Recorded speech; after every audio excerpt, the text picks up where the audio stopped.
We are on the road, and if you look over here, see that crane is in the air, that yellow crane. We are getting 3 big pieces loaded up on our trailers today. We got 3 of our guys over here loading, and these are pieces coming out of Portage going over to South Bend to a big chemical plant. So let's go check them out. Check that out. Big old box. And these guys are moving quick. We're getting this last one loaded here. We'll check that out. Looks like the other 2 are loaded over to the left. We'll go speak to them in a second. Got these first couple guys loaded, and looking at this, I'm driving around. That trailer on the left there, you see they're both sitting side by side, but the first thing that sticks out to me clearly is those 2 cut up pieces of 2x4 that's nailed to the right top side of the load on the left. Zoom in there, Elijah. So that's obviously not height added in to our permits. So that would make us well over height by several inches. So we'll have to get up there, take those off. When this stuff gets shipped in on boats, a lot of dunnage and kind of just junk, like pieces of rubber and other things get thrown on top of it because they're buried in the bottom of boats, along with other pieces of freight. So always got to watch your stuff when you load them out of a port. So these are big crated tanks. So inside, all 3 of these are the same dimension, and they're tanks, and they go to a big chemical plant out in South Bend, Indiana. So you see those plates right there in front of you on the bottom with the chain. That is where they only want you to pick this stuff up from. So we saw that last load get loaded. That's where those slings were ran through the bottom of that, and there's steel that runs along the bottom, and that's why you have those black spray painted chain markings, because that's the only way they want to pick this thing up. And if you don't use steel to protect the wood, you're gonna pick something like this up, and your rigging and straps are gonna just bust right through all this plywood.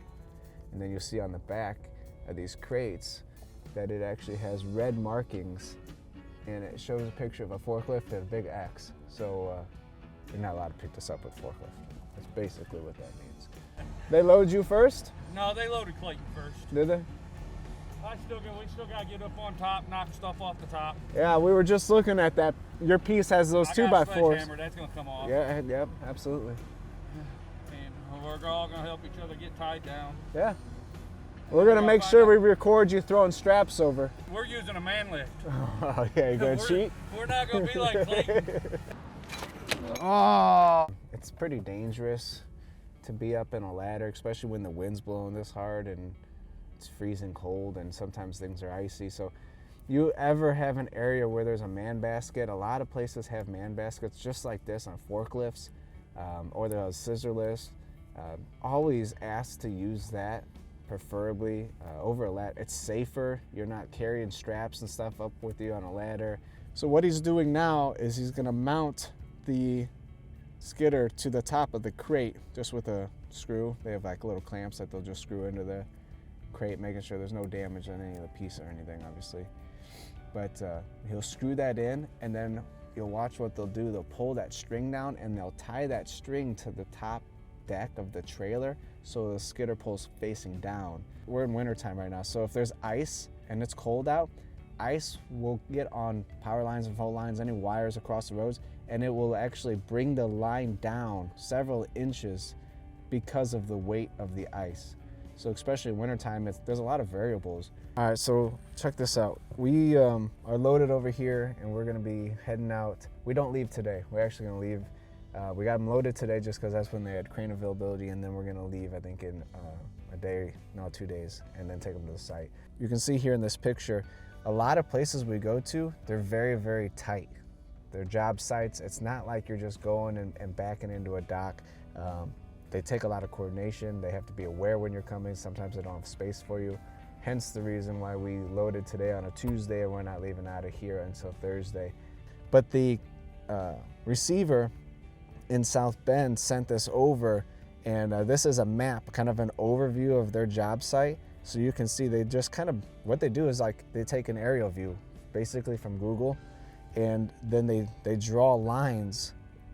So the red lines is they've asked us to come into their facility in this way. So we'll come in here from the bottom right there on the red lines. and we'll come up, follow that turn, wrap around the plant, and go from the top side of the plant all the way to the back. Looks like we're going to be coming under that walkway, and then make another right, and then we stage all the way in the back there. You see they actually drew a little square where they want these loads to deliver at. And then to get out of their facility, they drew a blue line, how the way to get out of there. So a lot of these places are huge.